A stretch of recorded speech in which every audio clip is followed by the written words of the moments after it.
다윗이 라마 나옅에서 도망하여 요나단에게 이르되 내가 무엇을 하였으며 내 죄악이 무엇이며 네 아버지 앞에서 내 죄가 무엇이기에 그가 내 생명을 찾느냐.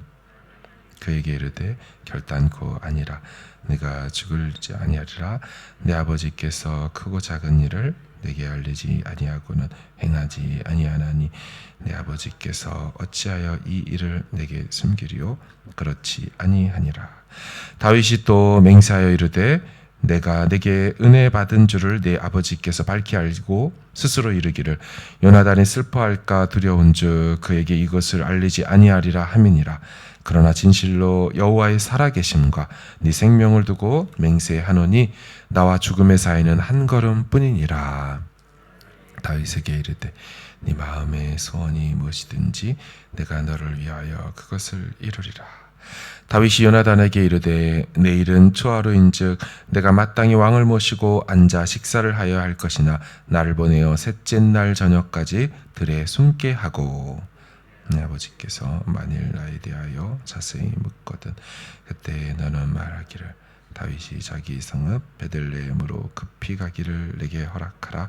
간청하였사오니 이는 온 가족을 위하여 거기서 매년 제를 드릴 때가 되민이이다 하라. 그의 말이 좋다 하면 네 종이 평안하려니와 그가 만일 노하면 나를 해하려고 결심한 줄을 알지니 즉 바라건대 내 종에게 인자하게 행하라. 네가 내 종에게 여호와 앞에서 너와 맹약하게 하였음이니라. 그러나 네게 죄악이 있으면 네가 친히 나를 죽이라. 나를 내 아버지에게로 데려갈 이유가 무엇이냐 하니라. 요나단이 이르되 이 일이 결코 내게 일어나지 아니하리라.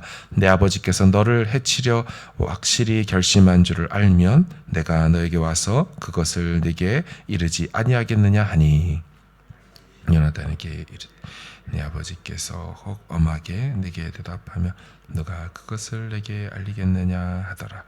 요나단이 다윗에게 이르되 오라 우리가 들로 가자 하고 두 사람이 들로 가니라. 다윗에게 이르되 이스라엘의 하나님 여호와께서 증언하시거니와 네가 내일이나 모레 이맘때 내 아버지를 살펴서 너 다윗에게 대한 의향이 선하면 내가 사람을 보내어 네게 알리지 않겠느냐. 그러나 만일 내 아버지께서 너를 해치려 하는데도 내가 이 일을 네게 알려주어 너를 보내어 평안히 가게 하지 아니하면 여호와께서 나 요나단에게 벌을 내리시고 또 내리시기를 원하노라. 여호와께서 내 아버지와 함께 하신 것 같이 너와 함께 하시기를 원하노니 내가 사는 날 동안에 여호와의 인자하심을 내게 베풀어서 나를 죽지 않게 할 뿐 아니라.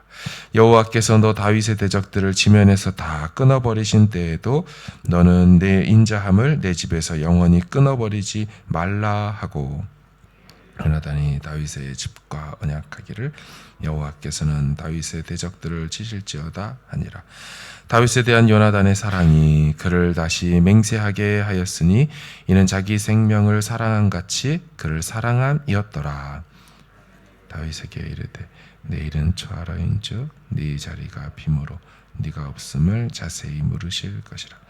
너는 사흘 동안 있다가 빨리 내려가서 이 일이 있던 날에 숨었던 곳에 이르러 에셀 바위 곁에 있으라. 관역을 쏘려 함같이 화살셋을 그 바위 곁에 쏘고 아이를 보내어 가서 화살을 찾으라 하며 내가 짐짓 아이에게 이르기를 보라 화살이 네 이쪽에 있으니 가져오라 하거든 너는 돌아올지니 여호와께서 살아계심을 두고 맹세하노니 네가 평안 무사할 것이요. 보라 화살이 네 앞쪽에 있다 하거든 내 길을 가라. 여호와께서 너를 보내셨음이니라. 같이 읽습니다. 너와 내가 말한 일에 대하여는 여호와께서 너와 나 사이에 영원토록 계시느니라 하니라. 아멘.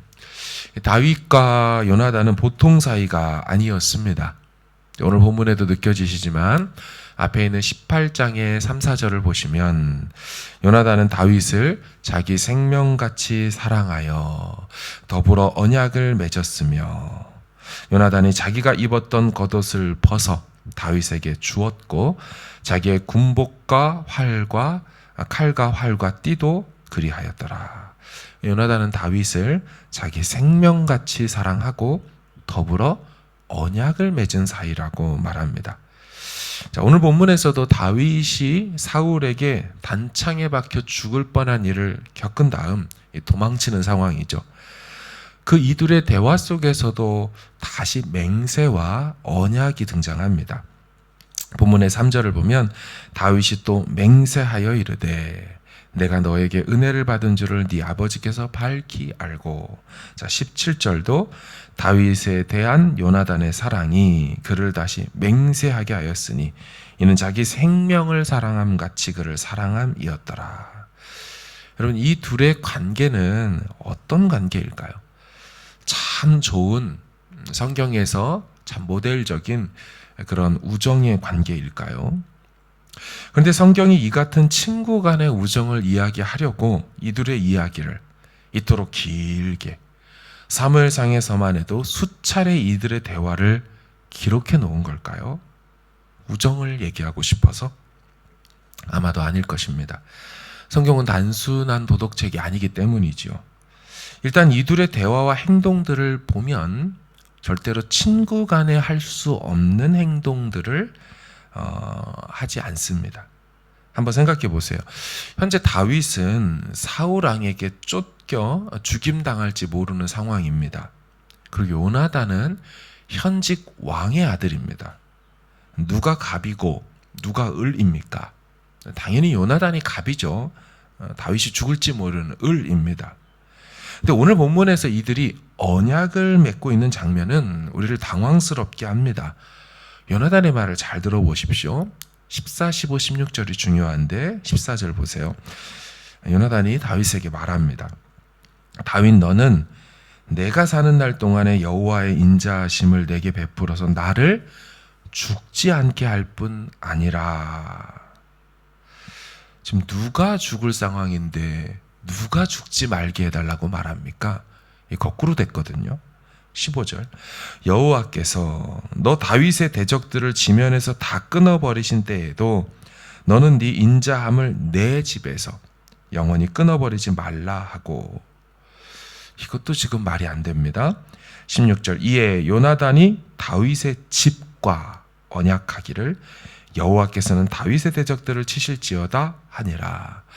이상하지 않습니까? 일단 일반적 친구 관계에서는 이런 언약을 하질 않습니다. 또한 이 언약 내용을 보면 친구 간에 나눌 대화도 아니죠. 아까 말씀드린 14절 하반절, 요나단이 다윗 너는 나를 죽지 않게 해다오. 다시 말하면 친구한테 나 좀 살려달라. 이 말이 되나요? 친구한테 나 죽이면 안 돼? 이거 언약해야 돼? 친구한테 이런 말 합니까? 이것이 현직 아들이 쫓기는 신하 다윗에게 부탁할 내용은 아닙니다. 그리고 누가 친구끼리 이런 내용을 심각하게 언약까지 하면서 합니까? 이 말은 지금 이 내용이 친구 사이에 일어나는 일이 아니고 다른 관점으로 보아야 함을 보여주는 겁니다. 자, 15절을 보십시오. 여호와께서 너희 대적들을 지면에서 다 끊어버리실 때 너는 너의 인자함을 나의 집에서 끊어버리면 안 된다. 무슨 말입니까? 다윗에게 다윗아, 우리 집안을 좀 살려다오. 지금 요나단이 왕의 아들로서 유리한 입장이고 다윗이 쫓기는 상황인데도 다윗아, 내가 너를 구출해 줄 게가 아니고, 야 다윗, 내가 네 생명 살려줄 게가 아니라 정반대의 말을 하죠. 나 좀 살려주고 우리 집안 좀 살려줘라. 요나단은 이 같은 부탁을 이번 한 번만 한 게 아닙니다. 나중에 23장을 가보셔도 두 사람이 여호와 앞에서 언약하고 다윗은 수풀에 머물고 요나단은 자기 집으로 돌아갑니다. 또 언약이 나옵니다. 왜 요나단이 다윗에게 거듭하여 언약하며 자기를 살려줄 것과 자기 후손들을 살려줄 것을 부탁하고 있을까요? 당시 고대 근동의 언약을 보면 보통 이렇게 일어납니다. 상호의 이익을 교환하는 방식으로 이루어지는 거죠. 내가 당신에게 물건을 제공하는 만큼 당신은 나에게 병력을 제공해라. 기브 앤 테이크로 언약이 이루어져요. 근데 지금 다윗과 요나단이 맺고 있는 언약 방식은 다릅니다. 일방적입니다. 요나단이 다윗에게 일방적으로 보호를 제공해 달라고 요구하는 방식입니다. 요나단이 다윗에게 자기 생명과 후손의 생명을 위탁하고 있습니다. 아무리 봐도 친구 관계가 아니죠. 이는 군신 관계에서의 보호와 충성과 관련된 위탁입니다. 이는 동등한 언약이 아니고 종주권 언약이라고 말합니다. 당시에 있었던 언약 방식이에요. 고대 근동에서 신하와 주군과의 맺는 언약의 특성이 이런 형식이라는 거죠. 왕은 신하에게 보호를 제공하고 신하는 이에 왕에게 충성을 맹세하는 바로 이 언약의 방식을 이 둘이 취하고 있는 겁니다.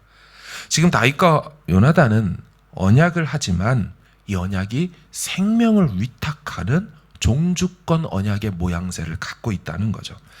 아까 앞에서 보았던 사무엘상 18장 내용도 그렇습니다.